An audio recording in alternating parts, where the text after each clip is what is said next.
Headlines brought to you by Chitale बंधू.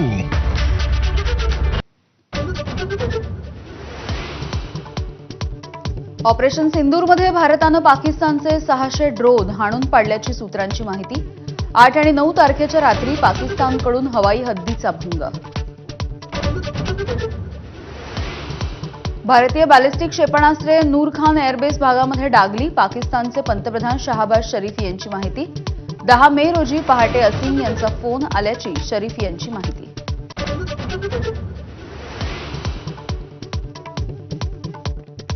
भारत सरकार जगाला सांगणार ऑपरेशन सिंदूरचं सत्य. केंद्राकडून सर्वपक्षीय खासदारांच्या शिष्टमंडळाची स्थापना. परराष्ट्र मंत्रालयाच्या अधिकाऱ्यांसह शिष्टमंडळ देणार विविध देशांना भेट. महबूबा मुफ्तींचा पाकिस्तानी पंतप्रधान शरीफ यांच्या सुरात सूर. चर्चेची वेळ आल्याचं वक्तव्य, तर शांती संदेशाने काम होणार नाही. भाजपचा मुफ्तींच्या वक्तव्यावर संताप. भारताला हवेमध्ये हाफिज सईद, मसूद अझहर, दाऊद इब्राहिम मोस्ट वॉन्टेड दहशतवाद्यांची यादी पाकिस्तानला सोपवणार. पाकिस्तानची विश्वासार्हता सिद्ध करण्यासाठी दहशतवादी मागण्याची शक्यता.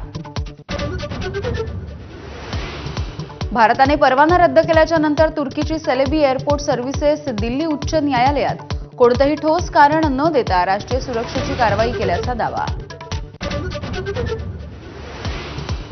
खासदार संजय राऊतांच्या बहुचर्चित नरकातला स्वर्ग या पुस्तकाचं आज प्रकाशन. उद्धव ठाकरे, शरद पवार, जावेद अख्तर राहणार उपस्थित.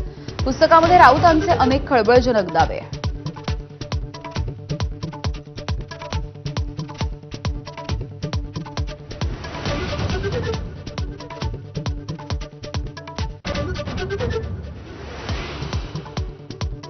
स्थानिक स्वराज्य संस्थांच्या निवडणुका 2 टप्प्यात होण्याची शक्यता. पहिल्या टप्प्यामध्ये जिल्हा परिषद, पंचायत समिती, तर दुसऱ्या टप्प्यामध्ये महापालिका निवडणुकीची शक्यता.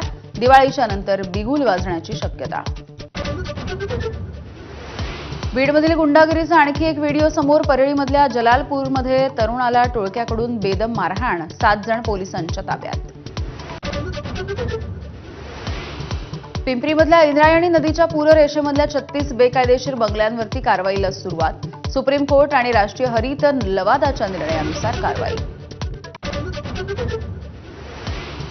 मान्सूनपूर्व पावसाचा विविध जिल्ह्यांना तडाखा. बुलडाण्यामध्ये नदीच्या पुरामुळे 2 गावांचा संपर्क तुटला, तर नाशिकच्या पिंपळ गावामध्ये ढगफुटी सदृश्य पावसाने शेतीचं नुकसान. नांदेडला सुद्धा झोडपलं.